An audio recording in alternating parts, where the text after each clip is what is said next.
दिल्लीतील श्रद्धा बालकर खून प्रकरणासारखेच एक प्रकरण आता बंगळुरू शहरामध्ये समोर आलंय। किरायाच्या घरात राहणाऱ्या एका तरुणीची निर्घृण हत्या करून तिच्या मृतदेहाचे 30 पेक्षा अधिक तुकडे करून फ्रीजमध्ये ठेवण्यात आल्याचा धक्कादायक प्रकार उघडकीस आलाय। या तरुणीची हत्या ओळखीच्या व्यक्तीने केल्याचा पोलिसांचा संशय आहे। या प्रकरणाचा पोलीस अधिक तपास करत आहेत। महालक्ष्मी असे या 29 वर्षीय मृत तरुणीचे नाव आहे। तिच्या घरातून दुर्गंधी येत असल्याने शेजाऱ्यांनी पोलिसांत तक्रार दाखल केली। त्यावेळी हे प्रकरण उघडकीस आले। तिच्या मृतदेहाचे तुकडे करून रेफ्रिजरेटरमध्ये ठेवण्यात आले होते।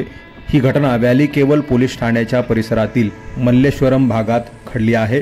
हा खून 4 ते 5 दिवसापूर्वी झाल्याचा पोलिसांचा संशय आहे। घटनास्थळी श्वान पथक आणि फॉरेन्सिक तज्ज्ञांची टीम पोहोचली आहे। अधिक माहितीनुसार महालक्ष्मी दुसऱ्या राज्यातील रहिवासी असून ती पतीपासून विभक्त झाली होती। गेल्या 3 महिन्यांपासून ती येथे किरायाने राहत होती। बंगळुरूमध्ये एका मॉलमध्ये ती काम करायची। तिचा पती शहरापासून दूर एका आश्रमामध्ये काम करत होता। घटनेची माहिती मिळाल्यानंतर तो घटनास्थळी पोहोचला अशी माहिती पोलिसांनी दिली आहे। त्यामुळे या घटनेनं बंगळुरू शहरामध्ये खळबळ उडाली आहे।